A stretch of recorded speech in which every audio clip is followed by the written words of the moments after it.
Hi everyone. I'm aware that perhaps some of you haven't really looked at Markov processes for a couple of weeks if you've had a bit of time off over Easter. So before we get going with section 19, I thought I'd just do a quick couple of minutes of recap about where we've got to so far when thinking about continuous time Markov jump processes. So you'll remember that we defined a Markov jump process normally by giving its generator matrix. And a generator matrix we typically gave the letter Q equals Qij. And you'll remember that the off-diagonal elements, that's Qij for I not equal to j, the ones not down the diagonal, those are positive, or at least non-negative, whereas the one on the diagonal is negative. And we have the rules that rows add up to 0. But in discrete time, rows of the transition matrix P added to 1. But in continuous time, rows of the generator matrix Q add up to 0 because you've got negative numbers down the diagonal.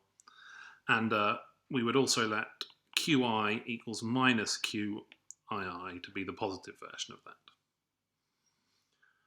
And then you'll remember we talked about two things. We talked about how long do you wait in a given state and where do you jump to. So suppose we're in some state I. Then we said that we wait there for an exponential amount of time. So we wait there for a time exponential with rate Qi. That's Qi, the positive version of Qii down the diagonal, and so that has expectation 1 over Qi, so the average amount of time we spend there is 1 over Qi. Let's note that. Expected waiting time, therefore, is 1 over Qi, because the expected value of an exponential lambda is 1 over lambda.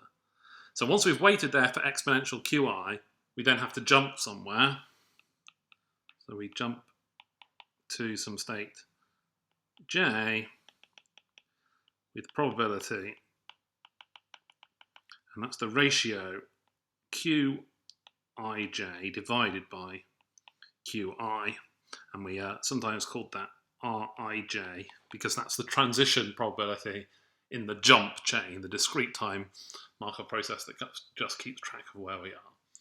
So you can think of, to get R equals Rij, you have to stick zeros down the diagonal and then renormalize so that the rows add up to 1 by dividing by that Qi as we got there. So that was the kind of main setup for continuous time Markov jump processes. And you'll remember from the last section we did before Easter, we looked at this thing called the transition probabilities, or the transition semi-group was the word we sometimes used. P of t, where Pij of t is the probability we move from I to j over a time t. So that's like the n-step transition probability we had in discrete time, except that t can be, of course, any real number because we're now in continuous time.